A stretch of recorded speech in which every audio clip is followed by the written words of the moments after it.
1 Corinthians chapter 1 through verse 9. Paul, called to be an apostle of Jesus Christ through the will of God, and Sosthenes our brother, unto the church of God, which is at Corinth, to them that are sanctified in Christ Jesus, called to be saints, with all that in every place call upon the name of Jesus Christ our Lord, be theirs and ours. Grace be unto you and peace from God our Father and from the Lord Jesus Christ. I thank my God always on your behalf for the grace of God which is given you by Jesus Christ, that in everything ye are enriched by him in all utterance and in all knowledge, even as the testimony of Christ was confirmed in you, so that ye come behind in no gift, waiting for the coming of our Lord Jesus Christ, who shall also confirm you unto the end, that ye may be blameless in the day of our Lord Jesus Christ. God is faithful, by whom ye were called unto the fellowship of his Son Jesus Christ our Lord. Now, Paul lets them know that his apostleship was according to the will of God. Then he gives his usual greetings. Now let's look at the phrase, by Jesus Christ.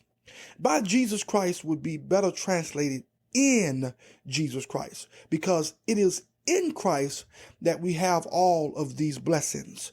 Ephesians chapter 1 and verse 3 shows that we are blessed with all spiritual blessings in heavenly places in underline the word in Christ. He says here that the Corinthian believers have been enriched in everything, in every form of speech and in every form of knowledge. And God's purpose for this was that they would not lag or lack in any gift.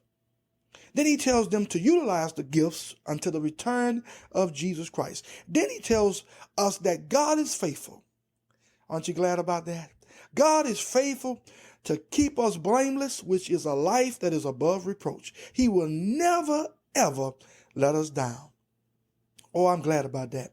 Look at verses 10 through 17. Now I beseech you, brethren, by the name of our Lord Jesus Christ, that ye all speak the same thing, and that there be no divisions among you, but that ye be perfectly joined together in the same mind and in the same judgment. For it had been declared unto me of you, my brethren, by them which are of the house of Chloe, that there are contentions among you.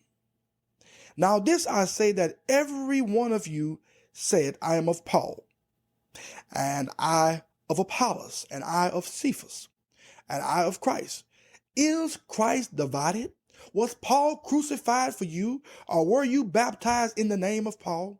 I thank God that I baptized none of you but Cephas and Gaius, lest any should say that I had baptized in my own name. And I baptized also the house of Stephanas. Besides, I know not whether I baptized any other. For Christ sent me not to baptize, but to preach the gospel, not with wisdom of words, lest the cross of Christ should be made of none effect. The Corinthian church was divided into four parties. Number one, those who said they were of Paul probably thought they were deep in the word. Number two, those who said they were of Apollos probably was highly educated and considered themselves as being eloquent speakers or communicators. Number three, those who said they were of Cephas or of Peter probably was uneducated but thought they were more spiritual than the educated saints.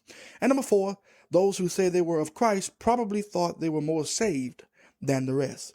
Paul attacked this division of that church. He says here in a nutshell that Cephas, Apollos, and himself were only mouthpieces of God. They were not to esteem the man more than the message.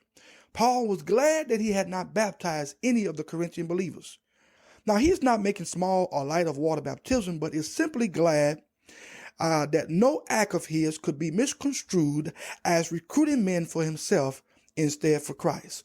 Listen, my brothers and sisters in Christ, we are not to esteem anyone more highly than they ought to be esteemed. Take your eyes off a man and keep them fixed on Jesus Christ. Paul refused to receive any glory that belonged to Jesus Christ. He refused to be idolized by people. He immediately turned their attention to Jesus Christ and to him alone. Paul's summary is this. It's not about Peter. It's not about Apollos, and it's not about me. It's all about Jesus Christ. All right, look at verses 18 through 25. For the preaching of the cross is to them that perish foolishness, but unto us which are saved it is the power of God.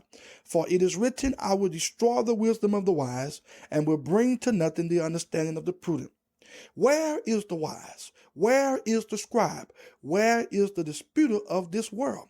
Had not God made foolish the wisdom of this world? For after that, in the wisdom of God, the world by wisdom knew not God. It pleased God by the foolishness of preaching to save them that believe. For the Jews require a sign, and the Greeks seek after wisdom. But we preach Christ crucified, unto the Jews a stumbling block, and unto the Greeks foolishness, but unto them which are called, both Jews and Greeks, Christ the power of God and the wisdom of God. Because the foolishness of God is wiser than men, and the weakness of God is stronger than men. Now, worldly wisdom cannot bring a person to Christ. Only the gospel of Jesus Christ can. The Jews was looking for a mighty warrior to deliver them from under the rule of the Romans. Instead, Jesus came humbled as a lamb. They did not recognize, nor did they believe that he was the Messiah.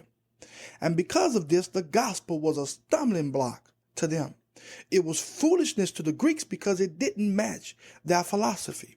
But unto every believer, we know that it is the power unto salvation. Why? Because our lives was transformed, changed by the gospel of Jesus Christ.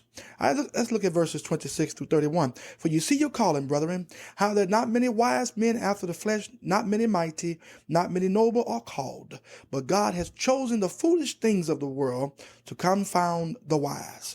And God has chosen the weak things of the world to confound the things which are mighty, and base things of the world, and things which are despised, had God chosen, yea, and things which are not, to bring to naught things that are, that no flesh should glory in his presence.